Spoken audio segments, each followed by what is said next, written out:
नमस्कार, आदाब दोस्तों, आपके साथ मैं हूं फराज और चैनल है फिल्मी फराज। यहाँ बातें होती हैं फिल्मों की। आज हम आपके लिए ख़ास पेशकश लेकर आए हैं और ये किसी कलाकार के ऊपर ये प्रोग्राम नहीं होगा, बल्कि एक फ़िल्म के ऊपर। और फिल्म में तो सारे ही आर्टिस्ट होते हैं। जी हाँ, आज हम जिक्र करने जा रहे हैं 1960 में एक खूबसूरत फिल्म रिलीज़ हुई थी, चौदहवीं का चांद। जी हाँ, गुरुदत्त साहब की ये फिल्म थी।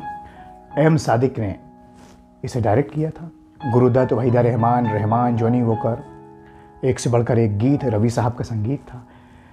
आज इस फिल्म को लेकर बातें होंगी कि ये फिल्म किस तरह से बनी, क्या मुश्किलें आईं, क्या आसानियाँ आईं, कैसे गीत बने, किस तरह से इस फिल्म ने एक हिस्ट्री रच दी, कौन कौन सी बातें हैं। हमने इन बातों को आपके लिए इकट्ठा किया है। कई इंटरव्यूज़ हमने सुने, पढ़े, किताबों के ज़रिए, आर्टिकल्स के ज़रिए, तब हम आपके लिए ये कार्यक्रम तैयार कर पाए। उम्मीद है कि आज का ये कार्यक्रम आपको पसंद आएगा। तो चलते हैं 1960 में और लिए चलते हैं आपको चौदहवीं का चांद। आखिर किस तरह से ये फिल्म बनी, आज ये बताते हैं। हर एक नजारा दिल नशीं, ये लखनऊ की सरजमीं, ये लखनऊ के बारे में जब भी ख्याल आता है या हम लखनऊ जाते हैं तो अचानक एकदम से वहाँ की तहजीब, तमीज़ और मिठास अपने आप हमारे जहन और ज़ुबान पर आ जाती है। दोस्तों, ऐसी ही एक फ़िल्म है। वैसे तो कई फ़िल्में हैं जिनमें लखनऊ के कल्चर को बखूबी दिखाया गया है, लेकिन इन तमाम फ़िल्मों की फहरिस्त में एक फ़िल्म जो काफ़ी मशहूर हुई और आज भी उसका गीत और संगीत और कहानी, अदाकारी याद की जाती है, वो है 1960 की चौदहवीं का चांद। मेरा लुट गया ठिकाना, खुदा की कसम। बदले बदले मेरे सरकार नजर आती। अरे मेरी भी शादी हो जाए, दुआ करो सब मिलकर भाई। घर की बर्बादी के आसार नजर आए। गुरुदत्त साहब की ये फिल्म थी जिसे डायरेक्ट किया एम सादिक ने। गुरुदत्त के बारे में हम जानते हैं किस तरह की उन्होंने फिल्में बनाई और क्या उनका कंट्रीब्यूशन रहा फिल्मी दुनिया में। प्यासा, कागज़ के फूल, साहिब बीबी और ग़ुलाम, और इसके अलावा उन्होंने एक्टिंग भी की दूसरी फिल्मों में, भरोसा, सांझ और सवेरा, और आखिरी फिल्म इनकम्प्लीट रह गई जिसे फिर बाद में पूरा किया गया उनके भाई के द्वारा, बहारें फिर भी आएंगी। गुरुदत्त को एक माइलस्टोन माना जाता है हमारी फिल्मी दुनिया में और पूरी दुनिया उनको मानती है। वहीदा रहमान ने तो शुरुआत उनके साथ ही की और बहुत सी बातें आती हैं। अल्लाह जानता है, झूठ नहीं, वो भी नहीं आए। हाँ, अलबत्ता आपके नवाब साहब आए थे। बेधड़क उन्होंने दरवाजा खोल दिया और मेरे सामने हो गए। हाय अल्लाह कहकर मैं तो भाग गई। बड़े खराब हो गए। तुम्हारा सामना हो गया उनसे? हाँ, मगर इसमें मेरी क्या खता। कमरे में शुभरातन झाड़ू दे रही थी तो मैं मर्दाने में चली गई। तो नवाब साहब ने नसीमा को नहीं, तुमको देखा है। तुम उन्हें पहचानती हो? हाँ, इसी तरह एक धोखा हो गया था। उनकी बहन की सालगिरह थी। उस दफा तो मैंने ऐसा कस के बेत उनकी पीठ पे मारा था, ऐसा कस के मारा था कि बस रे बस। क्या लहरदार चोट है। एम सादिक ने इस फिल्म को डायरेक्ट किया, जो शुरुआत में AR कारदार साहब के साथ काम किया करते थे। उनके लिए कुछ फिल्में भी डायरेक्ट की। छू मंतर फिल्म भी बनाई जिसमें जॉनी वॉकर साहब थे, और जॉनी वॉकर गुरुदत्त के ख़ास दोस्त थे शुरू ही से। उनके हर फिल्म में वो रहे, जॉनी वॉकर, रहमान। तो छू मंतर फिल्म के बाद एम सादिक ने जॉनी वॉकर से कहा कि फिल्में नहीं चल रही थी तो कुछ हमारी मदद कीजिए। तो जॉनी वॉकर ने फिर गुरुदत्त से मिलवाया था। फिर इस तरह से चौदहवीं का चांद एम सादिक को मिली। बहुत से लोगों को ये गलत फहमी भी है कि कागज़ के फूल कामयाब नहीं हुई थी, तो फिर गुरुदत्त ने एक कमर्शियल फिल्म बनाई चौदहवीं का चांद। तो सच्चाई ये है कि कागज़ के फूल के वक्त ही चौदहवीं का चांद की प्लानिंग कर ली गई थी। और जब जॉनी वॉकर साहब ने गुरुदत्त जी से मिलवाया एम सादिक को, तो ये तय हुआ कि क्योंकि गुरुदत्त ये चाहते थे कि एम सादिक इस फिल्म को बनाएं, क्योंकि इसका बैकग्राउंड जो है वो उर्दू और एक मुस्लिम बैकग्राउंड की ये फिल्म थी, नवाबी दौर की। तो एम सादिक को गुरुदत्त ने इसको डायरेक्ट करने को कहा। ये बात भी आती है कि एक कहानी उन दिनों आई थी जिसका शीर्षक था झलक। उससे फिर ये स्क्रिप्ट तैयार हुई चौदहवीं का चांद की। झलक अगर आप अंदाज़ा लगाएं तो एक झलक ही देखी थी रहमान साहब ने वहीदा रहमान की फिल्म में, और उसके आगे फिर कहानी बढ़ती चली जाती है।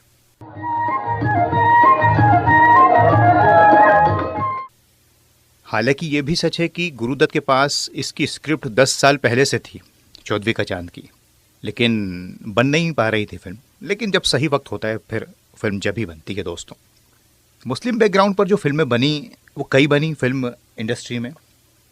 शुरुआती दौर में पुकार, शहंशाह अकबर, हुमायूं, शाहजहां ये फिल्में आई। फिर वी शांताराम की एक फिल्म आई कम्युनल हारमोनी पर, पड़ोसी। महबूब खान की नजमा आई, AR कारदार की दर्द, सोहराब मोदी की शमा, महबूब खान की ऐलान 1947 में, और फिर कई फिल्में आती रहीं। इसके अलावा अनारकली 1953 में। तो ये एक सिलसिला चल पड़ा। लेकिन चौदहवीं का चांद को याद किया जाता है क्योंकि ये फिल्म बहुत कामयाब हुई थी। 1960 में मुस्लिम बैकग्राउंड की फिल्में आई, जिसमें सबसे पहले चौदहवीं का चांद रिलीज़ हुई, फिर माइलस्टोन फिल्म मुग़ल आज़म, और उसी साल बरसात की रात।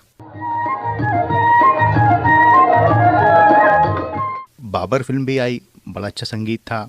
लाल किला फिल्म भी आई, बड़ी खूबसूरत गज़लें थीं। फिर सिलसिला चल पड़ा और एम सादिक की ही फिल्म आई बाद में 1963 में, ताजमहल, मेरे महबूब, को आज भी याद किया जाता है। आती रहीं फिल्में, जहां आ रहा 1967 में 3 फिल्में आई, पालकी, बहू बेगम और नूर जहां। हालांकि वो फिल्में कुछ खास कमाल नहीं कर पाई। खैर बीच बीच में कई फिल्में आई, लेकिन हम आज बात कर रहे हैं चौदहवीं का चांद की।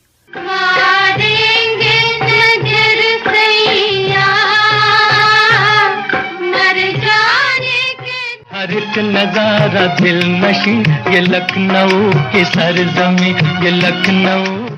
चौदहवीं का चांद अगर आप देखें तो ब्लैक एंड वाइट फिल्म है।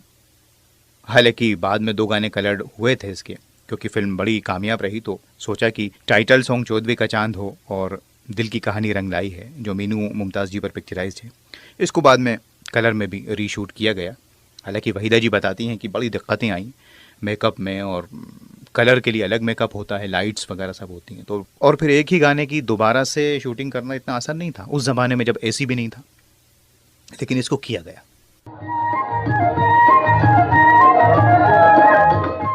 चौदहवीं का चांद के बारे में अगर हम बात करें तो वहीदा जी उसमें चांद तो वही थी चौदहवीं का, लेकिन आपको मालूम है कि उन्होंने इस फिल्म में काम करने से इनकार कर दिया था। अब इसकी कई वजहें हो सकती हैं, लेकिन एम सादिक साहब जो डायरेक्टर थे चौदहवीं का चांद के, वो वहीदा जी के पास गए और कहा कि देखिए मेरे करियर का सवाल है जो डामाडोल है, अगर आप काम करेंगी तो शायद मुझ गरीब की किस्मत चमक जाए। और वहीदा जी ने इनकार नहीं किया, तो फिर लिहाजा उन्होंने इस फिल्म में काम करने के लिए दोस्तों हाँ कह दी। बाकी टीम तो आप जानती हैं, गुरुदत्त साहब, रहमान, जॉनी वॉकर, मीनू मुमताज़, शकील साहब के गीत और रवि साहब का संगीत। रवि साहब का म्यूज़िक लिया पहली बार गुरुदत्त ने। हालांकि SG बर्मन दिया करते थे कि, लेकिन SG बर्मन ने कागज़ के फूल बनाने के लिए मना किया था गुरुदत्त को, और ये कहा था कि अगर आप बना ही रहो तो इसके बाद फिर मैं शायद आपकी फिल्मों में संगीत ना दूं। लिहाजा गुरुदत्त ने रुख किया फिर रवि साहब का। और रवि साहब ये बताते हैं कि गुरुदत्त ने मुझसे चौदहवीं का चांद के लिए इसलिए कहा कि उन्होंने मेरी फिल्म मेहंदी देखी थी, जिसमें अजीत साहब थे, बड़े खूबसूरत नगमे थे उसके, वो आज अपनी महफिल में आए हुए हैं। मुस्लिम बैकग्राउंड की फिल्म थी वो भी। लिहाजा फिर चौदहवीं का चांद रवि साहब को मिली, और उन्होंने और शकील साहब ने बखूबी जो गीत, गज़लें, कव्वालियाँ तैयार की दोस्तों, वो आज भी ऐसा लगता है कि तरोताज़ा हूँ। लखनऊ के ऊपर जो गीत है, ये लखनऊ की सरजमी, एक एक गीत, मिली खाक में मोहब्बत, और टाइटल सॉन्ग तो है ही। हो तुम खुदा की कसम। ये दुनिया गोल है, ऊपर से खोल है। यहाँ के दोस्त बाबा। जब गुरुदत्त ने रवि साहब से कहा कि जो शौहर है वो वापस घर आया है और बीवी उसका इंतज़ार कर रही है, शौहर मुशायरे से आया है, उस वक्त एक गीत चाहिए, फिर रवि साहब ने शकील साहब से कहा कि यहाँ टाइटल सॉन्ग हो तो बेहतर है। उस ज़माने में टाइटल सॉन्ग का चलन था। वैसे तो रवि साहब ज़्यादातर साहिर साहब के साथ काम करते थे, लेकिन शकील साहब इतने कामयाब थे उस ज़माने में, फिर भी रवि साहब बताते हैं कि जब शकील साहब ने रवि साहब के साथ काम किया, इतने मशहूर गीतकार होने के बाद रवि साहब से कहा कि मुझसे कुछ गलती हो तो आप संभाल लेना। इतना बड़प्पन, यही वजह है कि फिर इन लोगों का जो काम है उसे आज भी याद किया जाता है। तो रवि साहब ने शकील साहब से कहा कि ऐसा कुछ गीत बनाए आपकी चौदहवीं का चांद हो। तो दोनों बैठे हुए थे, शकील साहब और रवि साहब, तो धुन साथ साथ बन रही और शकील साहब ने बोल लिखे चौदहवीं का चांद हो या आफ्ताब हो। रवि साहब ने कहा वाह बहुत खूब। इसके आगे धुन साथ में बन रही थी, एकदम से शकील साहब ने कहा जो भी हो खुदा की कसम लाजवाब हो। हम जानते हैं कि इतना मशहूर हुआ कि रफ़ी साहब को और शकील साहब को इस गीत के लिए फिल्म फेयर अवार्ड से नवाजा गया। बाकी सभी गीत इस फिल्म के और डायलॉग्स कितने मशहूर हुए ये हम जानते हैं। गुरुदत्त साहब की एक टीम हुआ करती थी, सिनेमेटोग्राफर वी के मूर्ति साहब, जिसमें अबरार अलवी भी शामिल थे। हालांकि ये बात भी है कि जब 2 गाने बाद में रीशूट हुए तो सेंसर बोर्ड के सामने फिर उनको हाजिर होना पड़ा, क्योंकि कलर्ड में थे तो पूरा प्रोसीजर हुआ, लेकिन गुरुदत्त थे। और वैसे तो एम सादिक ने इस फिल्म को डायरेक्ट किया था, लेकिन कुछ गाने खास करके चौदहवीं का चांद हो या आफ्ताब हो, इसमें जो डायरेक्शन रहा वो गुरुदत्त साहब का रहा। आप देखें उसमें अगर जो पिक्चराइजेशन है उसमें गुरुदत्त का कमाल है।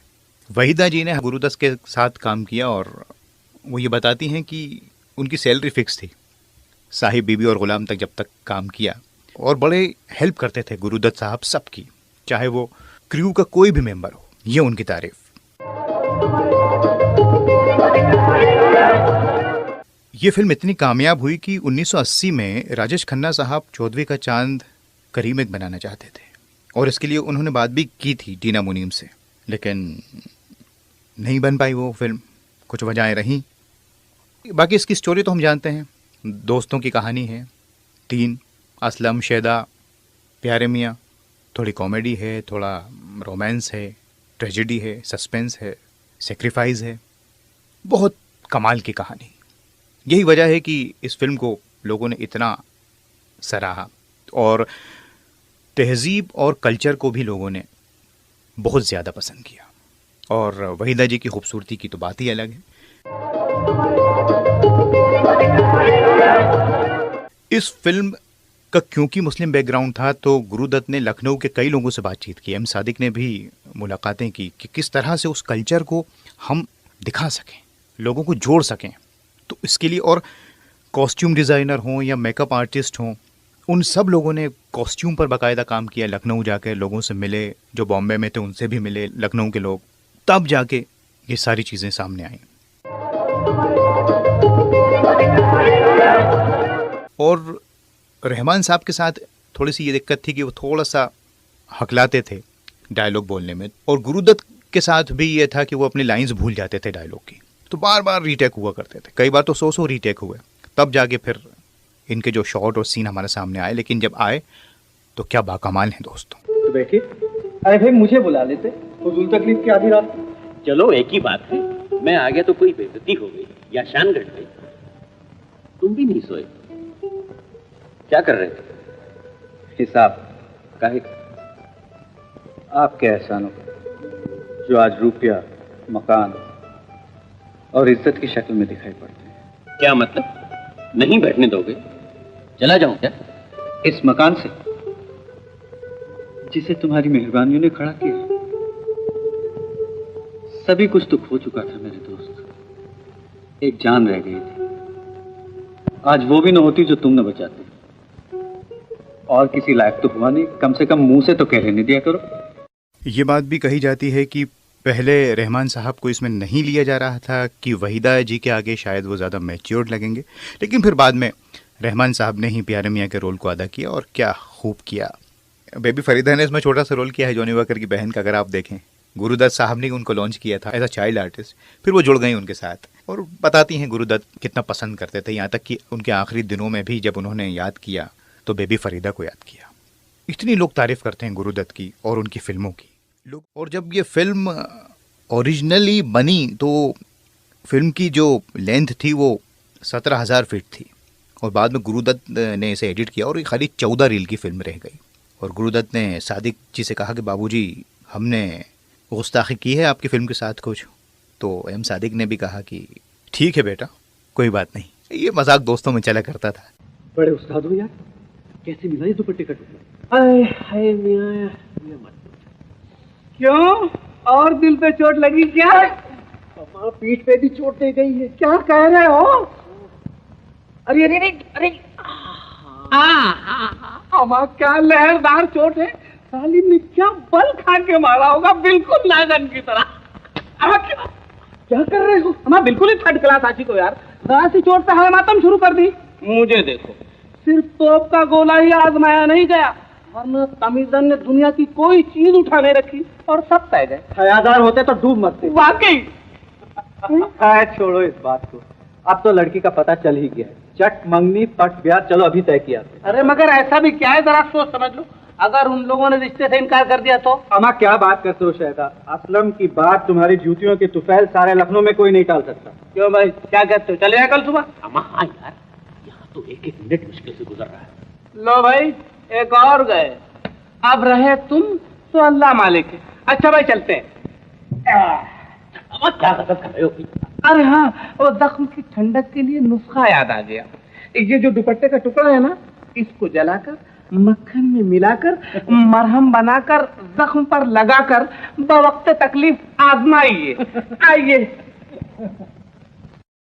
और जब ये फिल्म रिलीज़ हुई दोस्तों तो तकरीबन 16 लाख में बनी और इसने कमाए उस ज़माने में 48 से 50 लाख और 17-18 लाख तो खाली दिल्ली और यूपी में ही बिजनेस कर लिया, क्योंकि वहाँ लाजमी सी बात है उस एरिया में उर्दू और वो तमीज़ और तहजीब, और लखनऊ तो यूपी में ही है तो वहाँ काफ़ी कमाई की। और फिर उसके बाद तो इतनी मशहूर ये फिल्म हुई कि इसे फिल्म इंस्टीट्यूट्स में भी दिखाया जाता है, स्टूडेंट्स इसे देखते हैं और सीखते हैं।